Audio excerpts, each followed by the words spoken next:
Most men spend their lives confused, chasing love, validation, and happiness from women, only to end up heartbroken, used, or trapped. But 200 years ago, a philosopher named Arthur Schopenhauer exposed the raw truth about female nature. Truth so brutal, most men refuse to accept them. By the end of this, you'll see exactly where you've been deceived and how to finally take back control. So pay attention, because what you're about to hear isn't just controversial. It's the missing key most men will never grasp. Schopenhauer didn't believe in fairy tales. He saw love for what it really is, not a spiritual bond, not destiny, but a biological trick.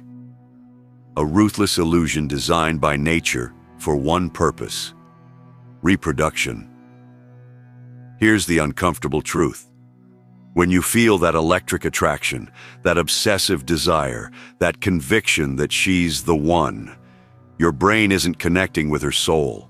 It's calculating, subconsciously assessing fertility, genetic compatibility, survival advantages. And women? Their attraction works the same way, just with different priorities. Schopenhauer wrote, "Love is the ultimate goal of almost all human effort. It is more important than anything else in life." But he didn't mean that romantically. He meant it as a trap, a fleeting chemical high that fades the moment it serves its purpose. Think about it. How many men have destroyed themselves for a woman who later walked away without a second thought? How many marriages crumble once the passion evaporates? That's not coincidence. It's nature's design. Women don't choose men based on fairness, loyalty, or even logic. They follow an ancient selection program, hardwired to seek status, security, and genetic superiority. A man's devotion means nothing if he can't provide these. Schopenhauer saw this clearly. Women are rarely guided by reason. They are ruled by instinct and emotion. This isn't misogyny, it's observation. Look at dating apps, where 80% of women compete for the top 20% of men. Look at divorce courts, where commitment is rewarded with financial ruin. Look at history, where kings died for mistresses who betrayed them. The pattern doesn't change because the biology doesn't change. Most men believe love is mutual, that if they sacrifice enough, care enough, prove their worth, they'll be rewarded. But Schopenhauer warned, to be loved, one must not be just, but clever. Women don't fall for nice, they fall for strength, not just physical, but social, financial, psychological. This is why the good guy finishes last. Not because he's unworthy, but because he misunderstands the game. He thinks love is earned through service. Women, by instinct, are drawn to men who don't need to serve. Ever noticed how women lose interest once they've secured a man? How the chase reverses. Schopenhauer called it the tragedy of possession. The thrill isn't in having, it's in conquering. Once the conquest is over, biology moves on. That's why men who cling too hard, who make her the center of their world, inevitably watch her walk away. But here's the twist. This isn't women's fault. It's nature's. And the man who understands this, he stops blaming. He starts strategizing. Schopenhauer's lesson isn't to hate women. It's to see them clearly. To recognize that love isn't a fantasy. It's a negotiation. And the man who negotiates from weakness loses every time. But this is just the beginning. Because the next truth, it's even darker. It explains why modern men are being outplayed in every arena and how to flip the script. Stick around, because what comes next is where most men realize they've been lied to their entire lives. Schopenhauer saw what most men today still refuse to admit. The rules of attraction aren't fair. They aren't logical. And they certainly aren't in your favor. While modern society preaches equality, Biology operates on a different set of laws. And the man who ignores this? He's already lost. Here's the brutal reality. Women hold the ultimate leverage in relationships, not because they're cruel, but because nature designed them to be selectors. From the moment puberty hits, a woman's value in the sexual marketplace peaks, while a man's must be built through struggle, status, and survival. Schopenhauer put it bluntly. Women are suited to being the nurses and teachers of our childhood by the very fact that they themselves are childish, frivolous, and short-sighted. He wasn't insulting them. He was highlighting an evolutionary truth. A woman's youth and beauty are her currency, and she instinctively knows how to spend it. Look around. The average man today is drowning in a paradox. He's told to be emotionally vulnerable, while women still chase dominance. He's shamed for wanting traditional masculinity while strong. Alphas still dominate dating apps. He's worked to exhaustion, providing in a system that rewards him with divorce courts and paternity tests. Schopenhauer warned of this centuries ago.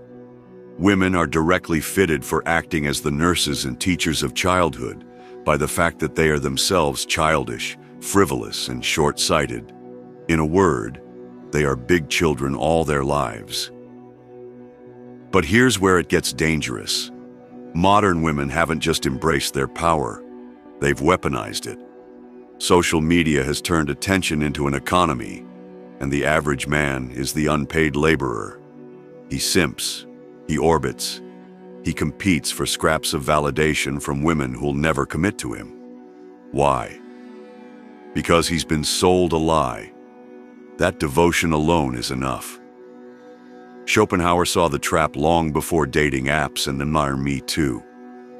Women are systematically trained to be incapable of genuine love. This sounds harsh until you realize what he meant.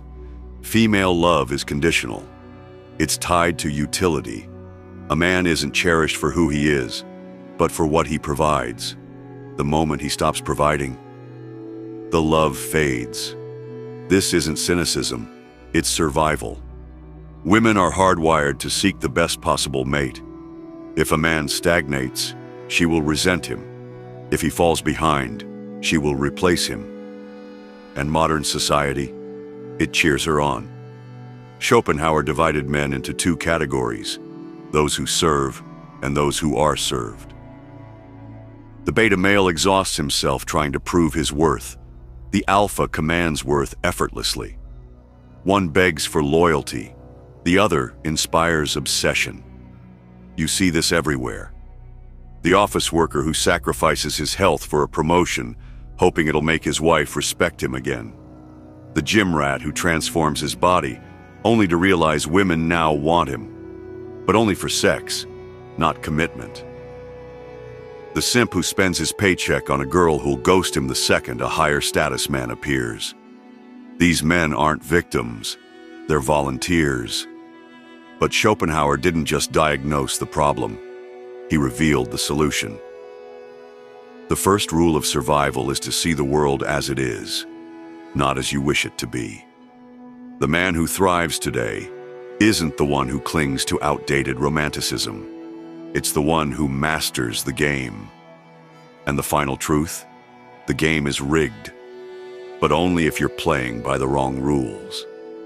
This is where most men give up, because the next truth is the hardest to swallow. It's not about women, it's about you. And the moment you face it, everything changes. Schopenhauer uncovered a disturbing truth that modern psychology now confirms. Women don't compete like men. They don't challenge you directly. They don't flex their power where you can see it. Their greatest weapon is invisible, instinctive, and devastatingly effective: emotional influence. While men fight with fists or logic, women wage war through perception. They don't conquer. They manipulate reality itself. Consider this. When a man wants something, he demands it. When a woman wants something, She makes you believe it was your idea. Schopenhauer saw this clearly. Women are adapted to a sedentary life by their lack of physical strength, and to the care of children by their natural inclination. Hence, they live more in the present than men. But this present moment focus gives them a dangerous advantage. They read micro-expressions, tone shifts, and social dynamics with near supernatural accuracy. A man thinks he's having a conversation. A woman is conducting an interrogation. Modern men believe they're in control of their relationships. They're wrong. From the first date to the divorce papers, women guide the interaction through subtle tests. Most men fail without realizing it. The compliance test, how quickly you rearrange your schedule for her. The frame test, whether you stand your ground or cave to her emotions. The investment test, if you chase more than she does. Schopenhauer warned, women are instinctively crafty and have an innate talent for deception. This isn't evil, it's evolutionary programming. In a world where physical strength didn't secure survival, emotional intelligence became the ultimate currency. The woman who couldn't navigate male psychology didn't pass on her genes. Here's where modern men walk blindly into the trap. They confuse a woman's attention for genuine interest. But Schopenhauer revealed the dark reality. Women are most drawn to men who don't need them. The moment you make a woman your purpose is the moment she loses respect for you. This explains why nice guys finish last, why marriages crumble after men sacrifice their ambitions, why women pursue emotionally unavailable men. It's not that women want to be treated poorly. They're biologically wired to seek men of higher value, and nothing destroys perceived value faster than neediness. Every interaction with a woman contains an unspoken power struggle. Most men lose before they realize the battle began. She cries to avoid accountability. She withholds affection to train compliance. She flirts with others to test your confidence. Schopenhauer called this the tyranny of the weak. Women leverage their perceived vulnerability to control stronger adversaries. A man who falls for it becomes a slave. A man who recognizes it, he becomes unstoppable. But there's hope. Schopenhauer's most liberating truth is this: the first step to freedom is seeing the chains.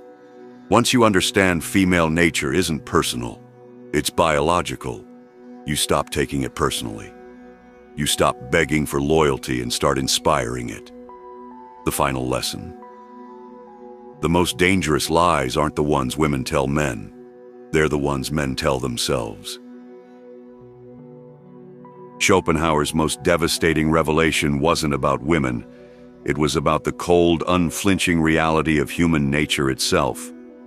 After exposing the brutal truths of attraction and power dynamics, he offered something far more valuable: the path to liberation.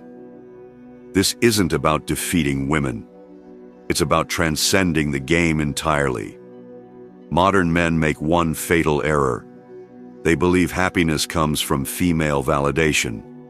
Schopenhauer saw through this illusion. The happiness which we receive from ourselves is greater than that which we obtain from our surroundings. The men who thrive aren't those who conquer women, but those who conquer themselves. They develop a purpose so consuming, so intrinsically rewarding, that female attention becomes a pleasant bonus rather than a life or death necessity. History's most remarkable men, the artists, the inventors, the warriors, weren't distracted by the chase. They were too busy building empires. Here are the 3 pillars of unshakable masculinity. 1. Economic sovereignty. Schopenhauer warned that money is human happiness in the abstract, not for what it buys, but for the freedom it secures. The man who controls his finances controls his fate. 2. Philosophical depth. Most men live on autopilot. The exceptional man cultivates a mind sharp enough to cut through societal lies. He reads, debates, and thinks for himself. 3. Physical mastery. The body isn't just a tool for attraction, it's the vessel of your will. Weakness here breeds weakness everywhere. Here's where Schopenhauer's wisdom becomes revolutionary. The safest way of not being very miserable is not to expect to be very happy. This isn't pessimism, it's emotional armor. The modern man who stops begging for love, approval, or fairness suddenly finds these things come to him. Why? Because he's removed himself from the desperate masses. He's become the prize. The battle between men and women isn't personal. It's biological theater playing out across millennia. The man who wakes up to this stops blaming and starts evolving. He doesn't resent female nature. He adapts to it. He builds a life so compelling that women must either meet his standards or watch from the sidelines. Schopenhauer's ultimate lesson? We forfeit 3/4 of ourselves in order to be like other people. The choice is yours. Continue chasing illusions or step into your true power. The red pill isn't about hating women. It's about loving truth enough to rebuild yourself in its image. This is where your real life begins.